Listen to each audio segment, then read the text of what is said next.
katika kipindi cha afya ya mama kutoka East Africa Education Foundation kwa kushirikiana na Tuheda, Tanzania UK Healthcare Diaspora Association. Mimi ni Nasibu Bingwande kutoka Tuheda. Leo hii tunazungumzia kuhusu fibroids, hasa kama nyama katika mfuko wa kizazi, na kiswahili chake hata sijui. Lakini tunao wataalamu wetu wawili hapa ambao ni wamebobea katika magonjwa ya kina mama, watatuelimisha na kutupa elimu juu ya hili tatizo ambalo ni kubwa sana kwa kina mama, hasa wanapokuwa katika siku zao, maumivu na kutoka damu kwa wingi. Kwa hiyo kuna mambo mengi ambayo tutazungumzia kwamba hizi fibroid ni nini, nini zinasababisha na watu gani katika hali hatarishi, kwa mfano dalili zake ni zipi, na kwamba matibabu yake yakoje. Kwa hiyo kama mtu ana maswali iweke pembeni. Wazungumzaji wetu leo ni Daktari Leila Rushamba na Dr Sheila Kay. Wote wanajitambulisha kabla ya kuanza presentation zao. Kwa hiyo bila kuchelewa, mimi naukaribisha sana Daktari Leila, ujitambulishe kidogo halafu utumwagie shule. Karibu sana daktari. Asante. Asante sana. So mimi naitwa Leila Rushamba, ni daktari bingwa katika kitengo cha kina mama na uzazi hapa UK Reading, niko Berkshire Hospital. So for those who speak English, my name is Leila Rushamba. I am obstetrician gynecologist, and I work here in UK, based in Reading at Berkshire Hospital. So today we'll be talking about fibroids. Welcome all. Okay, nimesahau kusema kwamba tutakuwa tunaendesha hii semina katika lugha mbili. So we're going to be running the show into language English and Swahili. So everyone who understands those two languages is feeling welcome, and any questions in English or Swahili will be answered. So let's kick it show. Dr. Sheila, karibu. Asante. Jina langu ni Sheila Kay. Ile la kuolewa ni kwa Sheila Msami kabla sijaolewa. Mimi ni daktari bingwa kwenye magonjwa ya wanawake na kina mama. Nafanya kazi sasa hivi Newcastle, lakini naanza kazi Sunderland in a couple months time. My name is Sheila Kay. I'm a consultant urogynecologist and obstetrician, and I work in Newcastle, but I'm due to start a job in Sunderland. It's near each other. I have special interest in pelvic floor and perineum. That's interesting. Great. So you're gonna get a lot of questions for that. So love it. Okay, without further ado, I'll welcome Dr. Rushamba to kickstart our talk today. Welcome, Doctor. Okay, asante sana. Oh, where am I? Okay, there we go. Okay. Please, you mnaiona my screen? Yeah? Yes, okay. Yeah. Okay, asanteni. Kwa hivyo tunaongelea kuhusu fibroids au mavimbe ya tumboni kwa jina maarufu kwa Kiswahili yanajulikana kama mavimbe. Sasa leo nilikuwa nategemea kwamba tuongelee katika sehemu mbalimbali kwamba kwanza hizi mavimbe haya ni nini na yanasababishwa na nini, dalili zake zinakuwa nini, tunaweza kuyagundua vipi, na kuna matibabu gani yako ambayo tunaweza kufanyiwa kama kipatikana kwamba ana haya mavimbe. Na ningependa tu kugusia katika sababu najua hii ni topic ambayo inawagusa watu wengi kuhusu uzazi na haya mavimbe, na vile inakuwaje baada mtu unakuwa umshakoma kupata period yako katika utu uzima yani.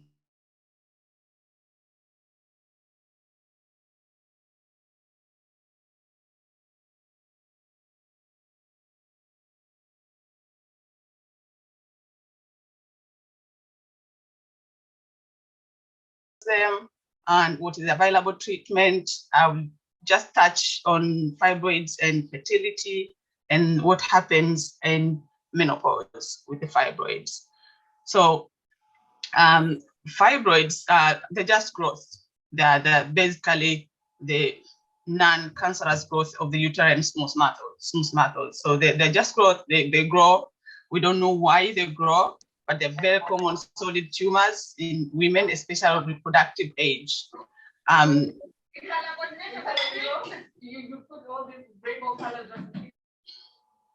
Okay, so they can occur up to 30% of women after the 30 years of age, and they're very common in women of African origin, wherever you are, whether it's Afro-Caribbean, Afro-American, Afro-British. I don't know if we have Afro-British, but they're very common in African women. But the good thing about them is rarely they will cause cancer. It's nearly 100% they're not cancerous. Probably 1% they may become cancerous. Kwa hivyo mavimbe haya tunafahamu kwamba yanatokea sana, yanasumbua, lakini sio kansa, na mara chache kwamba yakabadilika kuwa kansa. Ila yanatokea sana kwa wakina mama katika umri ambao wako wakuweza reproductive age, niseme ni umri ule ambao bado vijana tuseme. Inatokea sana up to 30%, lakini kuna statistics zinaonyesha kwamba up to 80% women may have this fibroid at some point in their lifetime. So they may be just small, they are not diagnosed, or they don't cause any problems, but you can find them coincidentally when you do other investigations. So up to 80%, that means if you pick 10 women, 8 of them, they will have fibroids. But most of them, they don't have any problems with the woman. So they come into different types, and these types are categorized according to where they are located on the womb. Some of them, the types depends on their locations. Some of them, they may be within the womb. If you could see my top image here, within the womb, those ones we call them submucosa. That means they happen within the womb. Imagine you have a womb, you have a room inside, and then you have a wall outside. So those which are situated inside the womb or just underneath of the lining of the womb, we call them submucosa fibroid. And some of them, they sit inside the wall of the womb, and we call them intramural fibroid. And some of them, they sit outside the womb, which they hang around on your tummy, basically. They are in contact with the bowel. And some of these, they may even grow, and they can catch up with blood supply from another organ, either from momentum or from any other organ. They can become parasitic fibroid, we call them. And they can just grow and become very big.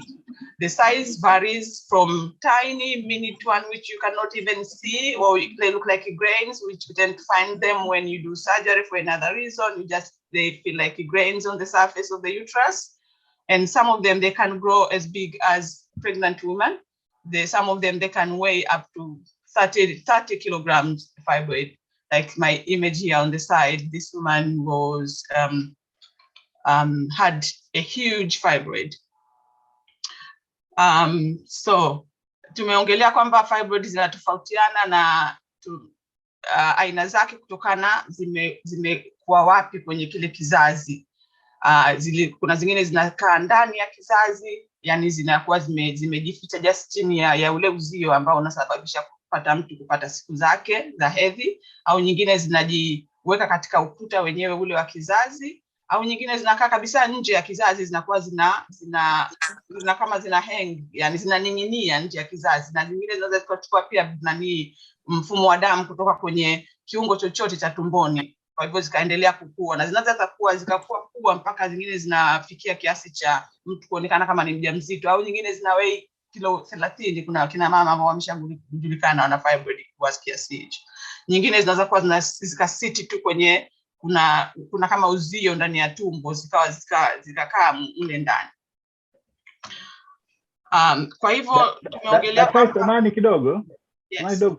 Inaonekana kuna mikwaruzo, ni kwangu au wote mnasikia, watu wanasikia vizuri? Leila, can you ilikuwepo mwanzoni lakini imeisha naona. Okay. Is it from me? Okay. Yeah. Sidhani, nadhani kuna mtu aliingia, kulikuwa na watoto. Okay. Come on, if it's clear, okay. Okay, that's fine. Carry on, because there's some interest. Okay, thank you. So the causes, we think, we don't know the exact cause of the fibroid. We think maybe related to hormones, but they're very common at young age. They tend to shrink afterwards when women go through their transition or through a menopause. We think there's genetic element of it, but because it's very common in Black women, as we have said, especially African women, and also it can go within the family. So we think there's probably some genetic element in there. And also women who get early periods, they tend to have this fibroid. Women who didn't have any previous pregnancy, it means they have prolonged exposure to estrogen, which is believed to stimulate the growth of this fibroid on the muscles. So there's no exact cause, but this is a link. And what we have found is that Black women, they are more likely to have fibroids, and also they are more likely to be diagnosed when they're younger and more likely to require treatment for this. But we don't know exactly why. It may be believed that probably to do with our food. Probably some of the food, they're very common in, especially Nigerian women. They eat yams. There's no much of the evidence based on this, but it's just observational evidence, because they believe probably the food they eat, they may be stimulating to make the fibroids. Kwa hivyo tunaongelea kwamba sababu yake haijulikani, ila tunaamini kwamba kutokana na hormones zetu za kike, kwa sababu zinatokea sana katika umri mdogo ambako bado hormones zile za kike zinafanya kazi, na kuna mtu akishafikia ile umri wake wa kukoma kupata siku zake ambako hormones za kike zinakuwa zimepungua, hivi fibroids zinasinyaa zenyewe. Kwa hivyo hiyo ndio maana inatufanya tufikirie kwamba pengine ni hizi hormone ndio zinasababisha tu zikuo. Na kitu kingine tunafikiria hata kama ni hormone, lakini mwenyewe tu itakuwa kutokana na genetics, yani umbile lako lile la kifamilia, ndio maana inakuwa unapata, kwa sababu sio wanawake wote wanapata, hata kama tunajua ni very common.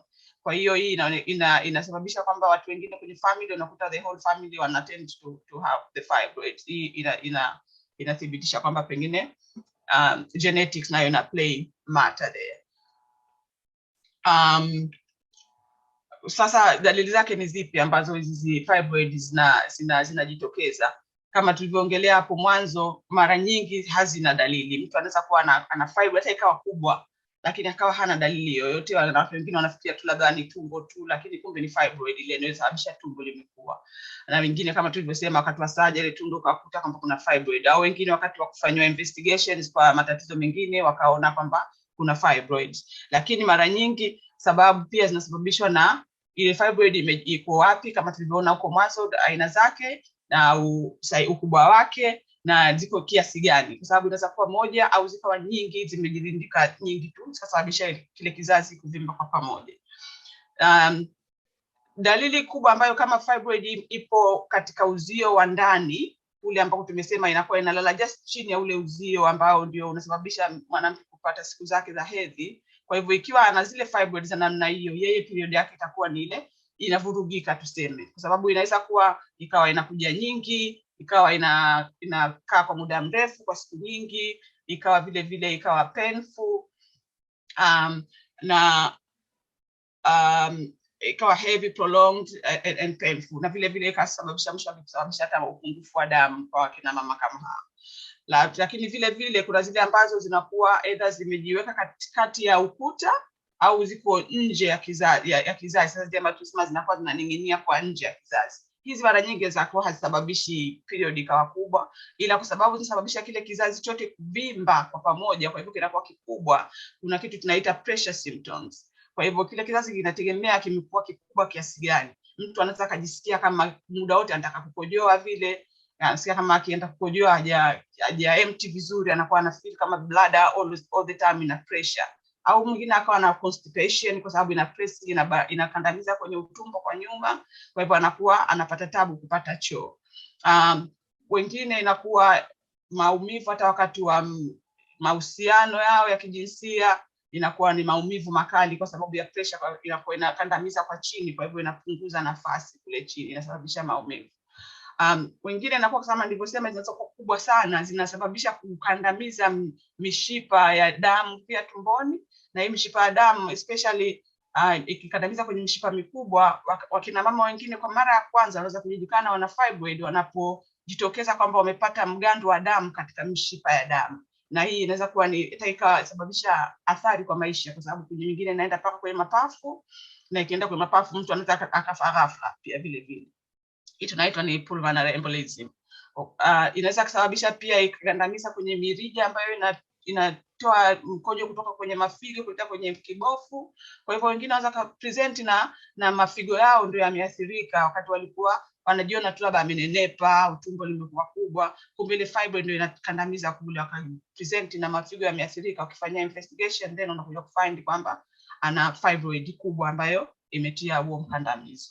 Nyingine kutokana na position yake au ilivyojiweka, kama tulivyosema, ikiwa kama zimekaa karibu labda na mirija ile ya uzazi, inaweza kusababisha ikafunga. Kwa hivyo hawa inaweza kusababishia tatizo kupata ujauzito, na vile vile kwenye zile ambazo ziko katika ndani kule tumboni zinasababisha kuongeza miscarriages, kusababisha mtoto kuzaliwa mapema, au zinasababisha vile vile mtoto akaa katika position ambayo sio nzuri kwa uzazi kujifungua kwa njia ya kawaida. Kwa hivyo ikaongeza athari ya mama kujifungua kwa cesarean section, na vile vile hata cesarean section ikawa sio cesarean section ya kirahisi, inakuwa tunaita complicated complex cesarean section, kwa sababu inabidi utafute njia wapi pa kukata ili kuweza kumsababisha kumtoa yule mtoto, maana yake anakuwa makubwa yameziba, na yenyewe kukata normally inakuwa ni difficult, inakuwa complex surgery.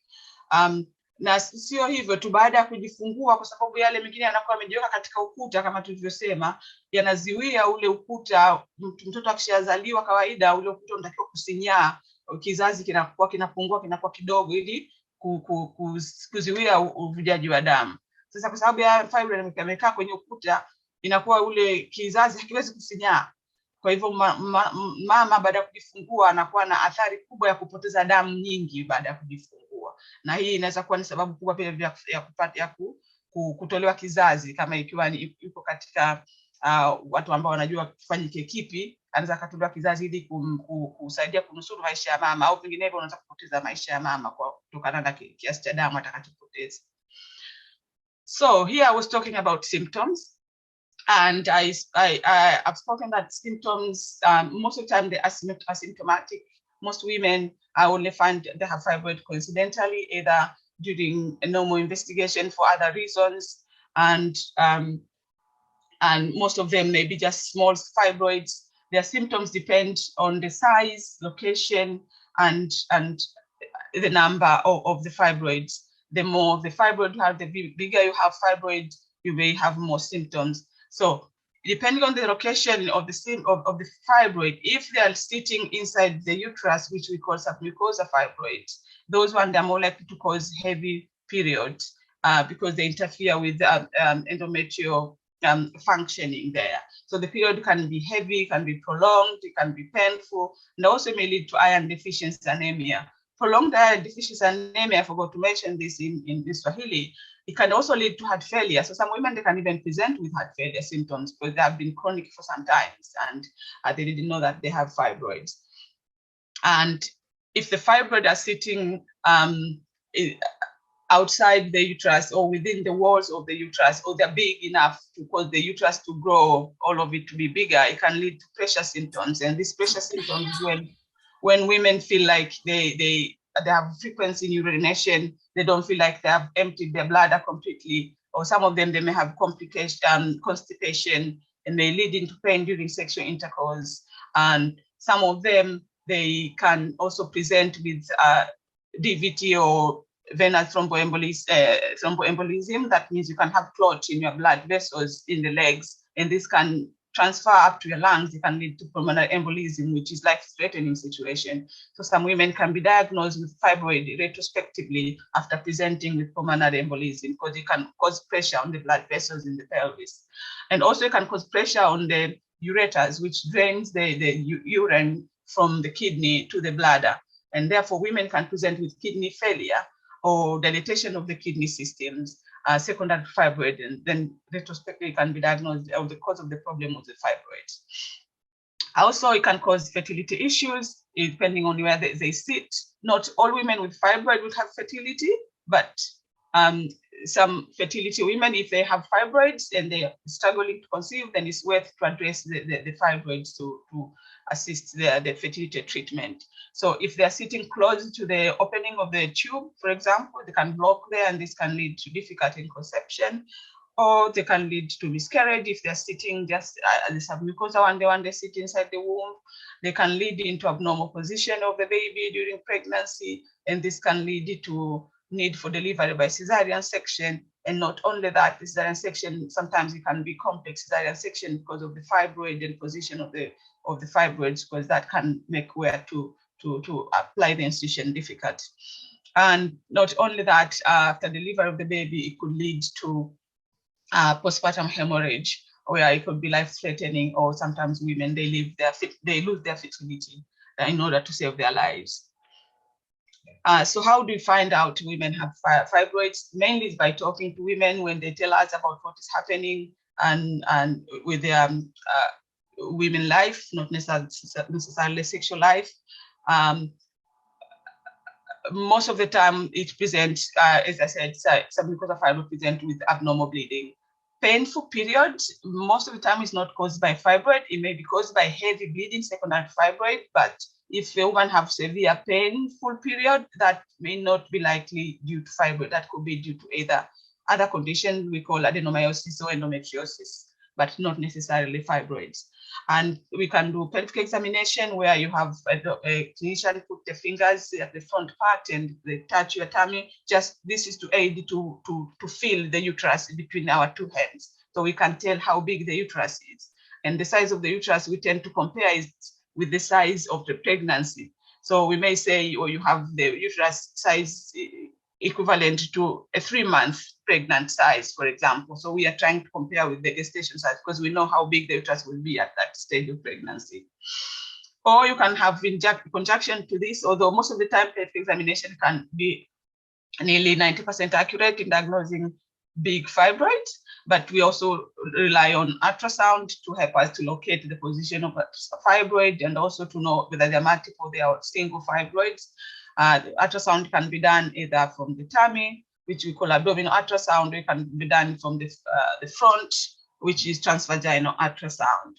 And we also use MRI scanning, which MRI tend to give more location of the fibroid, and this is used mainly when either there's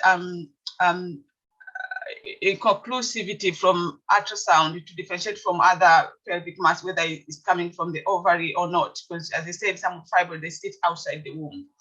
And also we use MRI when we want to assess the fibroid for the suitability of the treatment. We'll see that later on. We also tend to do blood tests to check whether the woman has anemia, because as I said, heavy bleeding can lead to anemia.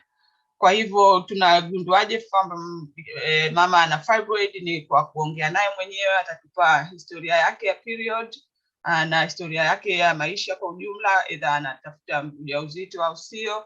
Mara nyingi maumivu makali ya period inakuwa sababu yake si fibroid, sababu yake inakuwa ni sababu zingine ambazo inaweza kuwa ni matatizo ya kizazi vile vile, lakini mara nyingi fibroid haisababishi severe painful period. It may cause just mild pain. Also tunafanya examination ambayo mtu unaona daktari anaweka kama vile mkono kwa njia sehemu ya siri na mkono mwingine kwa juu, ili kutaka kujua ukubwa wa ile fibroid. Ndipo tunavyoona mara nyingi hii inasaidia katika 90%. Unaweza kaambiwa kama uko katika sehemu ambazo hazina resources za kupata ultrasound au MRI, we can tell that this is a fibroid or not.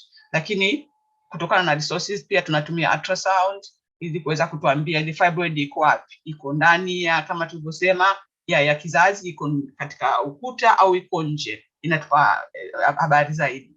Na vile vile MRI inatusaidia katika kama zile ambazo ziko nje, inaweza kusaidia kuweza kutofautisha kwamba hii ni fibroid au hii ni uvimbe kutoka kwenye mayai kwa mfano, au ni uvimbe mwingine.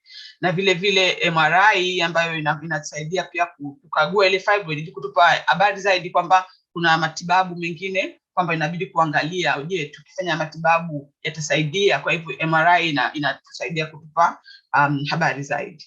Na kama una fibroid inakuwa ni vizuri zaidi daktari wako akupime uzito wako, wingi wako wa damu, kwa sababu wamama wengi tumesema kwa sababu ya heavy periods wanakuwa na anemia ambayo tunaita ni iron deficiency anemia, ambayo inaweza kutibiwa kwa urahisi tu. Kwa hivyo treatment of fibroids is we have varieties of treatment, and treatment depends on the symptoms of the woman, what the woman wishes, whether they have completed their families or not, their age, where are their fibroids. Again, that's what will determine what are we going to do with the treatment. So we have different kind of treatment. Not all women with fibroid, they need treatment. As we said, some women, they may have fibroid, they don't know whether they have fibroids. Some of them may be just small fibroid, they may be many, but small, and they don't cause problem. And we say they're not cancerous, so you don't necessarily need to have treatment if you just have small fibroid. You may also have fibroid, but you have mild symptoms which you can manage. Again, you don't necessarily require treatment. You can manage it. We know when you're growing, the rate of growth is very, very small. Some of them, they don't grow at all. So having fibroid doesn't mean that you need to be alarmed and need to worry too much about it unless you have significant symptoms. Therefore, we may not just do anything, just watch and do nothing. But there's also medical treatment where we can give medications, or we can do surgery. Some of the surgery is we don't need the joint cut, and some of the surgery involve cutting.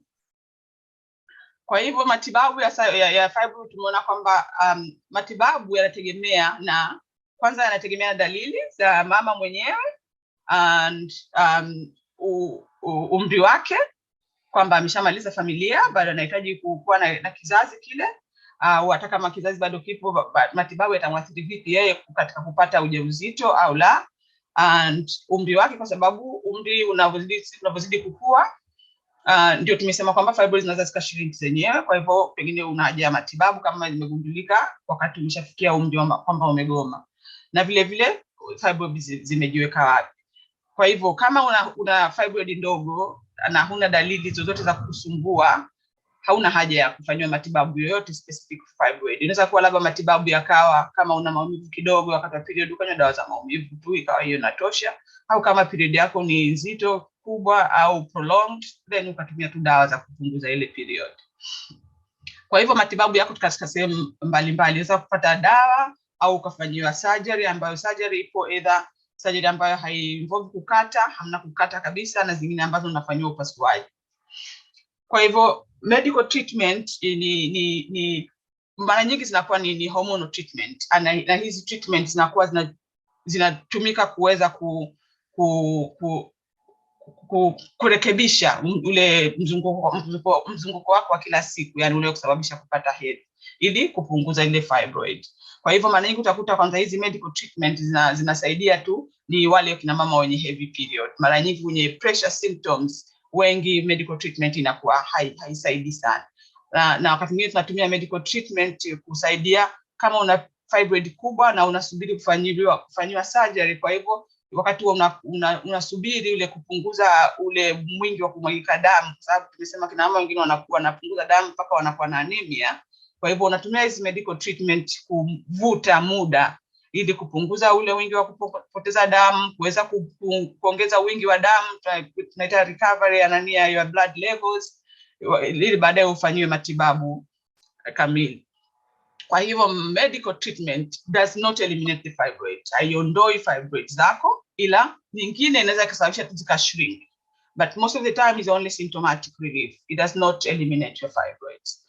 Kwa hivyo katika medical treatment kuna vidonge unaweza kupewa, hivi vidonge vya kawaida tu vya maumivu, hivi vya kawaida tu Nurofen, au zingine ukanunua naproxen, za kawaida zinasaidia kupunguza wingi wa damu, na vile vile zinaondoa maumivu kama una maumivu wakati wa period.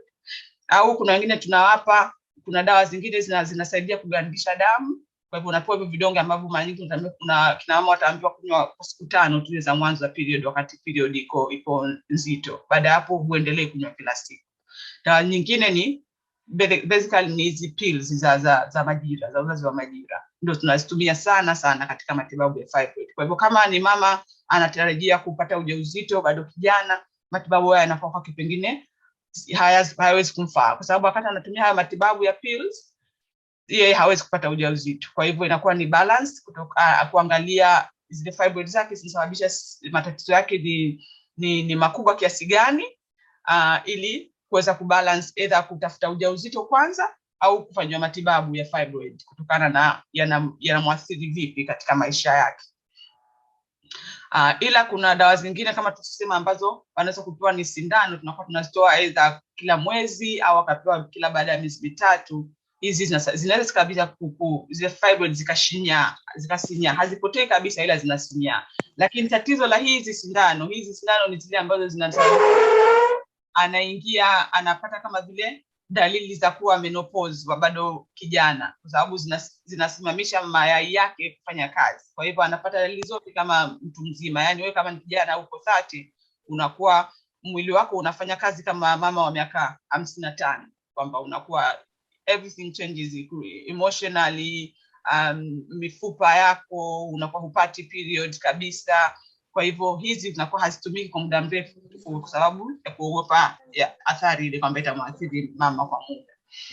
Kuna matibabu mengine ambayo huhitaji kufanywa surgery. Haya matibabu ni matibabu ambayo ni mapya kidogo, hata katika nchi zetu za huku za Ulaya hayatumiki kwa hospitali zote, ambayo tunaita ni MRI guided focused ultrasound surgery, ambayo ni mtu anaingia kwenye hiyo MRI, ni kama kipimo, tunatumia kipimo, lakini anaingizwa mle alafu anapewa high frequency ultrasound kwenda kudestroy zile fibroids. Sasa hii tatizo lake ni kwamba fibroids zinatakiwa ziwe kwa mbele tu ya kizazi, upande wa ukuta wa mbele wa kizazi, sio ukuta wa nyuma, inakuwa si nzuri.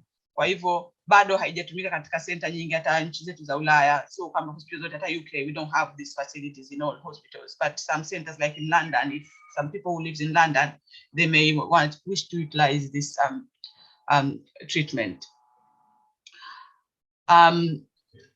So going forward on the surgical treatment, now we have, so the surgical treatment is only the treatment that we use to try to remove the fibroid or use modalities to shrink them, to help shrink them down. Na hii inatumika pale tunapojua kwamba huyu mama dalili zake medical treatment haiwezi kusaidia, au inakuwa haifai kwake. Na again, type ya surgery inategemea zile fibroid ziko wapi kwenye kile kizazi. Okay, kwa hivyo hizi surgery, kama fibroid imejiweka ndani ya kizazi, mara nyingi tunatumia, na si kubwa sana, tunatumia hysteroscopy kwenda kuzikata zile fibroid kule ndani ya kizazi. Kwa hivyo ile hysteroscopy ukienda unaikuwa kama fibroid ni ndogo sana, wakati mwingine huna hata haja ya kuzitoa fibroid. Leo ukatumia system ambayo unaweza tu kama ukaiunguza ile ukuta wa ndani ule wa kizazi. Kwa hivyo wakati unaunguza na ile fibroid, kwa sababu ni ndogo, ikawa na yenyewe pia vile vile ikashinya, na mara nyingi hii inasaidia kina mama wengi kupunguza wingi wao wa damu, na wakati mwingine ikasimamisha kabisa. Lakini tatizo la hizi matibabu haya, mara nyingi unakuta wengine baada ya miaka fulani inaweza tena zikakuwa tena, kwa hivyo wakahitaji another matibabu mengine. Na mara nyingi unakuta hawa wanapohitaji matibabu mengine inakuwa kwa sababu wameshafanywa hizo treatment za mwanzo, inakuwa tabu tena kurudi tena kufanya treatment kama ile aliyofanywa mwanzo. Kwa hivyo wanakuwa na athari kubwa ya wakihitaji treatment mara ya pili, inakuwa aidha ni kuondolewa kile kizazi kabisa. Kwa hivyo haya ni matibabu ambayo tunayafanya huku kwetu. Unaweza kukuta huku Ulaya, unaweza kukuta nchi za Afrika kutokana na resources, treatment ikawa pengine ni straightforward hysterectomy, kwa sababu either hakuna skills, au hata kama watu wana skills inakuwa hakuna resources za kufanya hizi ambazo tunaita ni minimally invasive treatment. Treatment nyingine ya minimally invasive treatment ni inaitwa uterine artery embolization, ambako tunakotumia hii inafanywa na madaktari wetu ambao ni mabingwa wa radiology, mabingwa wetu wa x-ray ambao wanatufanyia CT scans. Wao ndo ma-expert, haifanywi na gynecologists. This treatment wanatumia ujuzi wao kule kuangalia zile kizazi, kutarget mishipa ambayo inapeleka damu kwenye kizazi. Kwa hivyo wanaweka kuna kama vibonge kidogo vya nani vinaingizwa kwenye mshipa wako wa damu kupitia kwenye paja, ambavyo vile vinapelekwa moja kwa moja, wanapeleka na kama kimrija kinaenda moja kwa moja. Kwa hivyo wanajua wanakipeleka wapi, kwa sababu kipeleka sehemu nyingine kitaenda kikablock another organ. Na hii hapa dhumuni ni kwamba kwenda kufunga damu ambayo inaenda kupeleka kwenye kizazi. Kwa hivyo kizazi kama kipati damu na ile fibroid haipati damu, baada ya muda ile fibroid inasinyaa. Lakini pia unakuta hii ni about 50% of fibroid inaweza kasinyaa katika miezi 6 mpaka miezi 12. Lakini inasaidia kupunguza bleeding. Wakati mara nyingi inasaidia kwa sababu ina shrink, inasaidia kupunguza pressure symptoms.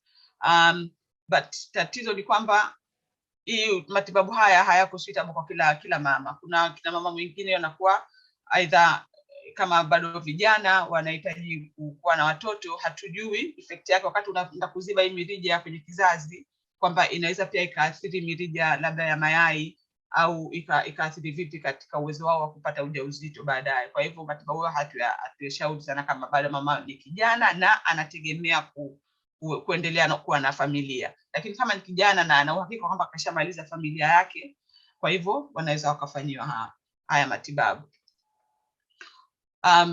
Tumeongelea about endometrial ablation.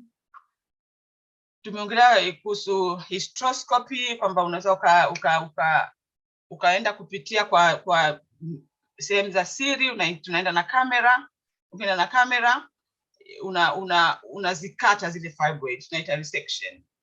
Au unaweza kufanya laparoscopic surgery, zinafanyika katika robotic surgery pia, ambako unafanya kama tumboni sasa kwa nje, kama tunavyoona hapo kwenye picha, unakata kama matundu madogo. Kwa hivyo ubora wa aina upasuaji huu inakuwa mama hajakatwa tumbo lote kwamba ikawa ni operation kubwa. Kwa hivyo inakuwa ni vikato vidogo kama vya sentimita 1 au sentimita 2, hata kama vinaweza kuwa ni 4-5 kwenye tumbo, lakini uponaji wake unakuwa ni haraka zaidi kuliko kama tumbo limepasuliwa kabisa vile. Kwa hivyo anaweza kufanywa hivyo, na ukiingia ndani tumboni sasa ndio ukavitoa hivyo vinani vivimbe. Sasa lakini hii unaweza kufanya kama vivimbe viko kwa nje au kwa ndani ya ukuta, ambavyo unaweza ukaviona kwa juu ya tumbo, kama nimeweza kujieleza vizuri, kwamba vinaweza kuwa ndani ya ukuta wa ule kizazi, lakini kwa sababu sio vikubwa hivyo vya kusababisha kuvimbisha, wewe ukienda unaweza usivione. Kwa hivyo pia unaweza usiweze kutoa. Ndio maana pale wengi wanapoambiwa kwamba fibroid ni ndogo, they cannot be removed. Ina maana kwamba yani daktari akienda na kamera anaweza kuweza kuidentify where they are to be removed. So they have to be big enough to be seen so that they can be removed. Au zikiwa kubwa sana, then hapo ndipo inapohitaji sasa kufunguliwa tumbo kabisa, ambayo tunaita ni open surgery. Kwa hivyo zile fibroid tu zenyewe zinatolewa, kizazi kinaweza kubakishwa. Kwa hivyo hata kama zikiwa ni kubwa, madaktari wana ujuzi, tunatoa fibroid, tunafunga, tunashona tena, mama anaweza kubaki na kizazi chake, fibroid ndio zikatolewa. Na matibabu ya mwisho ni hysterectomy, ambayo haya ndio matibabu asilia ambayo bado yanatumika sehemu kubwa tu ya Afrika kwa sababu ya kukosa resources, lakini imekuwa yanatumika kidogo na katika nchi zetu za Ulaya na nchi zilizoendelea. Tunakuwa tunatumia matibabu mengi, tunatumia sasa hivi ni more the minimal invasive na more conservative surgery. Kwa hivyo hysterectomy ambayo inaweza ikafanyika kupitia vile kama tulivyosema matundu yale ambayo tunaita laparoscopy, au kizazi katolewa kupitia sehemu ya chini bila kuwa na ene kati katika abdomen, au ukafanywa open surgery. Right. So how does fibroid affect fertility? We did tumeongelea pale mwanzo kwamba tutakuja kuona kwamba pia fibroid zinaathiri vipi uzazi, na naona nimegusia wakati tunaongelea fibroid location yake au ziko wapi katika kizazi. Kwa hivyo zinaweza zikaziba mirija, ikasababisha mama tabu kupata ujauzito, zikaongeza athari ya kuporomosha mimba au mimba kuzaliwa mapema, au ile kondo la kizazi likaji attach juu ya fibroid, likajiweka vibaya katika uzazi, na hiyo ilisababisha kuongeza kuvuja kwa damu mwingi baada ya kujifungua, na kuongeza athari ya kujifungua kwa cesarean section, na vile kuvuja damu baada ya kujifungua. Kwa hivyo kama mama anahangaika kupata uzazi au ujauzito na ana fibroids, ni wito tunapenda kuwashauri kwamba ni vizuri amuone gynecologist ambaye ana ujuzi wa kuweza kuwasaidia wakina mama kama hawa, kwa sababu matibabu yao yanaweza kuwa ni tofauti na mama ambaye ameshamaliza uzazi, kwa sababu anatakiwa zile fibroids ziondolewe, keeping in mind kusave ile mama apate kubaki na kizazi chake. Yani huwezi kumwambia tu kama kaja mara moja kumwambia unatakiwa kuondolewa kizazi, wakati bado ni kijana anahitaji kuweza kubaki na kizazi chake ili apate watoto baadaye. Kwa hivyo katika kutafuta madaktari, gynecologists tuko aina nyingi. We are all experts in what we are doing, but we don't know everything. That's why we have subspecialties. Kama mmesikia my colleague Dr. Msabi, yeye ni expert in pelvic floor and perineum. Okay. And some of us, we are general gynecologists. Basically, we know each and everything, but we're not necessarily experts. So if we can pick up the problem, we can signpost you to where you should go, to the right people, because we know that, yes, we know this is a problem and I can do this far, but you have come to the stage that you need an expert to that. Kwa hivyo tunatakiwa tujue our limits. Kama tulivyoona kwamba haya mavimbe yanategemea na hormones zetu za kike. Kwa hivyo kina mama anapokoma sasa, ameingia menopause, mara nyingi ni baada ya miaka 50, yani umekuwa upati siku zako zile za mwezi, upati hedhi. Mara nyingi vivimbe vinapenda kusinyaa. Kwa hivyo kama una fibroid ambazo si kubwa sana na uko katika umri wa miaka 45 kwenda 50, wakati huo pia hormonal changes zinazosababisha pia mvurugiko wa siku zako za mwezi, ukawa na heavy periods, ukawa na nini. Mara nyingi inakuwa so necessarily fibroid inasababisha those heavy periods, inatakuwa tu ni just hormone imbalance, lakini huu ndio umri ambao mama wengi wanapata hysterectomy kwa sababu ya ile heavy bleeding. Una fibroid 5 cm fibroid, wanafanywa hysterectomy. Unaweza kuta this can be treated, I mean in our world we can treat those conservatively, na kwa sababu tunajua ukiingia menopause zita shrink. Kwa hivyo mama wengi ambao wameshafikia umri wa menopause, they don't require surgery for fibroid unless they have severe symptoms. If they present with heavy bleeding after the menopause and we cannot find any other reasons, it's just safer to remove the uterus. Au kama wanayo makubwa yanasababisha pressure symptoms, ambazo tumeona pressure symptoms zingine zinaweza kuwa serious, zinaleta mpaka blood clot. Kuna percentage kama 1% ambayo hizi fibroids zinaweza turn into cancer, yani zitabadilika kuwa cancer. Hiyo tunaita sarcomas. Na hizi huwa zinajitokeza kwa fibroids, zinakuwa kwa haraka. Mara nyingi unakuta katika umri huo umeshafikia 50s, zinakuwa kwa haraka. Hawa pia wanatakiwa kufanywa surgery. Lakini fibroid hazitakiwi kufanywa operation baada ya kuingia menopause. Thank you. I think I will go back to speak in English if there's anybody who wants me to speak in English. Is there any just solely English speaker?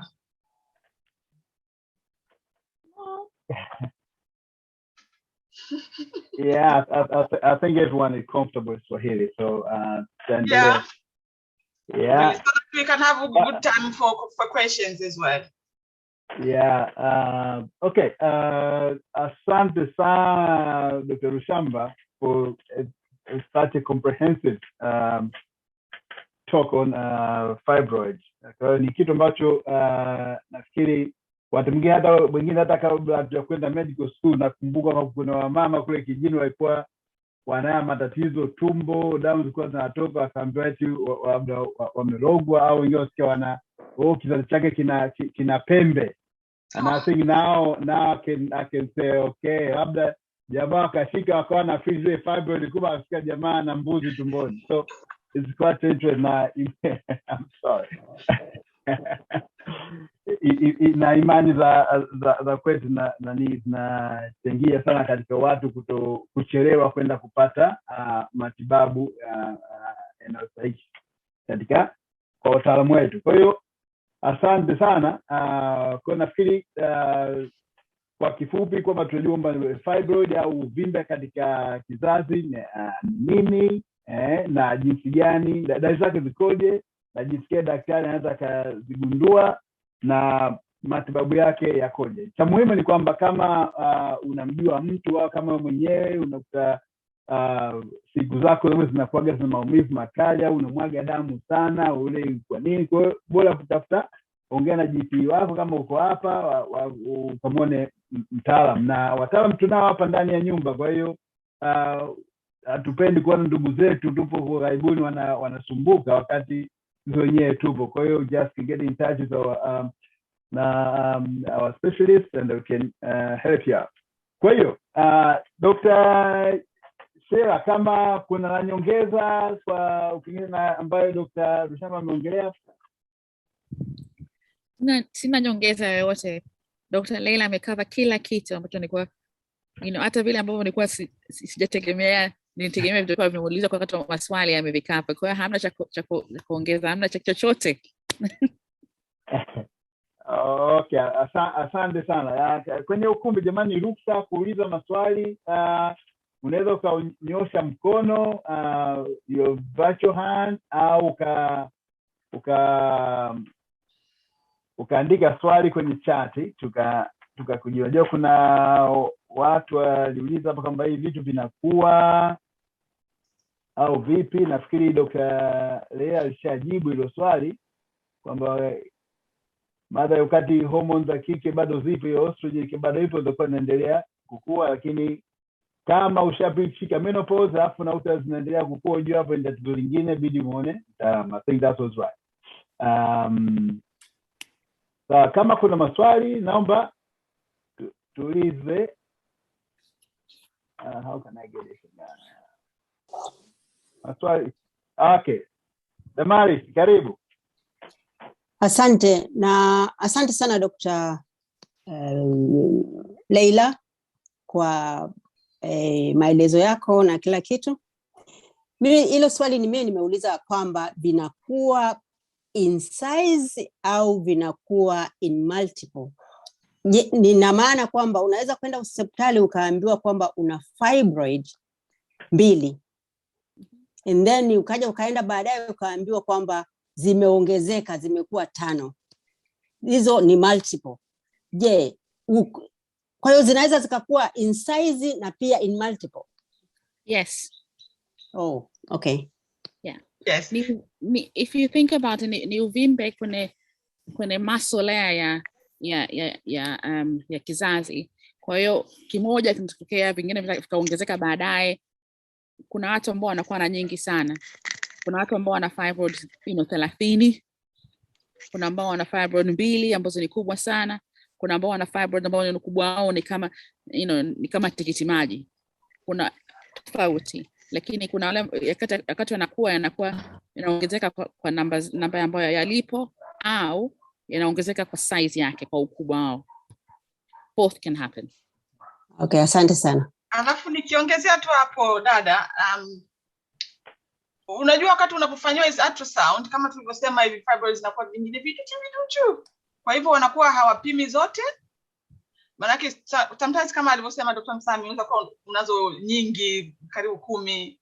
Kwa hivyo wanapima zile kubwa tu ndizo ambazo zinakuwa reported on your report. Alafu tuna end up saying you have multiple, that means you have many. Au unaweza report labda 3, 4 ambazo ni kubwa, ni measurable at that stage when you went. The other one were very small, so they were not measured, or they were not big enough even to be picked up by ultrasound. And when you went again, those were very small, they couldn't be measured at a time. Now they have grown a little bit and they can be measured. Kwa hivyo wakati mwingine it can vary from one sonographer or from another hospital, even within, not necessarily you had an interval between the 2 scans, you may have different reports. That should not be confusing. It's just sometimes when they measure, they found out these are just small, they're 2 centimeters. They don't have to measure all of them. They end up reporting only a couple of them, and they end up saying, oh, there's a few more. Because it doesn't change what we'll do, actually. Okay. Thank you so much. Okay, thank you. Nafikiri Dr. Salim amenyosha mkono pale. Karibu daktari. Yeah, asante sana for very good presentation. Mimi ningeomba mabingwa wetu watupe kidogo differential diagnosis ya kina mama ambao hupata uvimbe katika tumbo na hawapati symptoms za bleeding wala pain, na huwa na confuse na pregnancy. Lakini of course tunajua kwamba pregnancy ina muda wake na baadaye mtoto inabidi azaliwe. Hawa mama inakuwa ni very difficult kuwa convince kwamba wewe si mjamzito, hata kama ule muda umepita ambao ni wa kawaida wa ujauzito. Kwa hivyo tukiomba hapa kidogo mabingwa wetu watufafanulie. Right. Sheila, you want to talk about that? Okay. I mean, I think for those women, most likely what they have is what we call subserosal fibroids. And what we mean by that, these are the fibroids which, rather than being either in the middle of the muscle or on the side that's in contact with the womb, it's on the outside of the womb, but inside your abdomen. So what I'm trying to say is, kwa mfano ambavyo naangalia Dr. Leila kwamba zile fibers zinaweza katikati, ndani au nje ya kizazi. Zile ambazo nje zinaweza kuwa kubwa sana. They can grow in absolute size. They can be really big, and they can give an appearance of a very, very pregnant abdomen, because that's, they will just stretch and they will appear as if someone has got an abdomen that's pregnant, as if they're expecting a baby. If they also have other condition, because we have to be honest, women may have more than one condition. They have fibroids, they may also have PCOS, which means they're not having periods regularly, and therefore they can be into this kind of belief that they may be pregnant because they're not having periods and their abdomen is huge.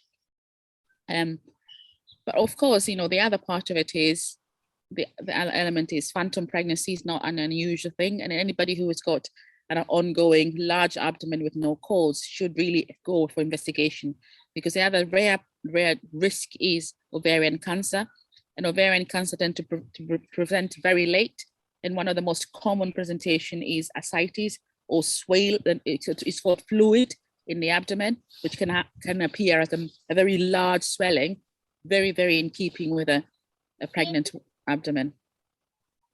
I don't know what Dr. Leila says. Yeah, I agree. Kama ulivyosema ndio hivyo. Kwa hivyo hiyo differential diagnosis kama Dr. Msami alivyoweza kusummarize ni hizo phantom pregnancy. Amesema kuna condition nyingine tunaita kitu kinaitwa adenomyosis, ambayo ni kama inataka kufanana kidogo na fibroid, lakini different pathology, kwa sababu ina affect period, it can be painful period, na nyingine inasababisha kizazi kile kikavimba kikawa kikubwa, lakini tunaita ukubwa wa kizazi ukiwa kama ni adenomyosis is a global growth and is more soft uterus, is not so ya mapembe kama alivyosema Dr. Nasibu. Fibroid is a rock hard growth, inakuwa irregular hata kama daktari akexamine. Na hii adenomyosis pia huwa haiwezi kukua ikawa kubwa sana kuonekana kama mtu ni mjamzito, ile ikakuza kizazi kikakua. Na vile vile inaweza kuwa mavimbe katika mayai pia yanaweza kusababisha yakawa makubwa. Kuna mavimbe mengine ambayo they are not cancerous, they are solid tumors of the ovaries, fibromas for example. They can be as big as, they can be confused with fibroid because they also outside the uterus, and we can confuse them with this fibroid which sits outside the womb, what we call the subserous fibroids, because they're also dangling outside the uterus. Kwa hivyo la muhimu ni kwamba hawa kina mama kama tunashindwa kuwa convince kwamba they're not pregnant, probably they need investigation, they need evidence to tell them this is what you have. I think just telling them you're not pregnant is not enough. We need to tell them what they have, probably that will help, if that makes sense. Because they want, if you can tell them you're not this, then what have I got? It's raining, sorry. Oh, look one. It is raining. Sorry, darling. Okay, asante sana. Mommy. I know. Sorry, I'm just at work, sweetie. You're not at work.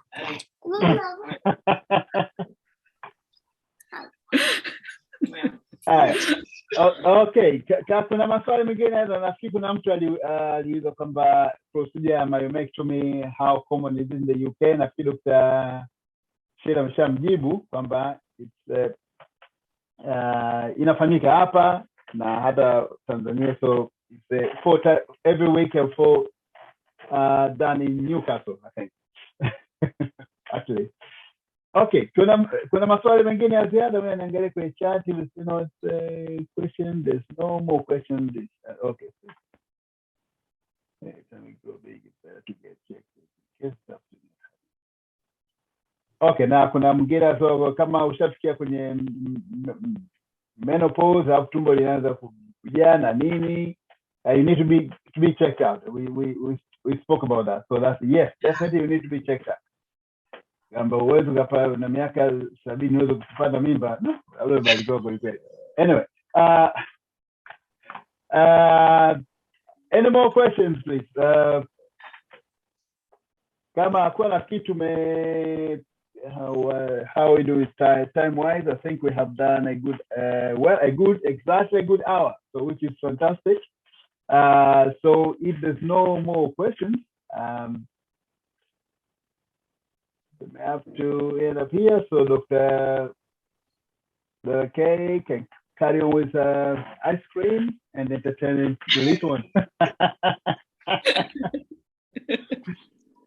Jamani, nafikiri kama hakuna maswali, basi mimi ningependa tu kuwashukuru wataalamu wetu Dr. Sheila na Dr. Leila kwa kutuletea mazungumzo haya kwa siku ya leo. Vile vile ningependa kuwashukuru wote ambao umehudhuria katika kipindi chetu cha leo. Kwa hiyo ambacho huwa hivi vipindi vipo katika kila mwezi tunajaribu kufanya mara moja. I think I'm right, once a month. Yeah. Na kwa hiyo vile vile kabla sijamaliza nipenda tu kuwakumbushia kwamba kama wale ambao mpo hapo Uingereza, tarehe 16 mwezi wa 7 ni Tanzania Day. Kwa hiyo kama unaweza ukapata fursa tushuke London, tukajumuike network, tukabadilishane mawazo kwa sababu wetu kaskazini kukutana na watu kusini wa London, tukangaze macho wengine, tukaonana. Maana wengine tunakaa sehemu ambazo Kiswahili hakuna, it's nice to be with our people. Kwa hiyo tukutane London tarehe 16 mwezi wa 7. Sawa. Kwa hiyo on that note, nafikiri tutaishia hapa kwa siku ya leo mpaka kipindi kingine cha afya ya mama. Asanteni sana na muwe na weekend njema. Stay blessed. Bariki, asanteni sana basi. Asanteni sana jamani. Asante. Okay. Thank you Dr. Leila. Asanteni sana. Asante Dr. Leila. Mbarikiwe sana.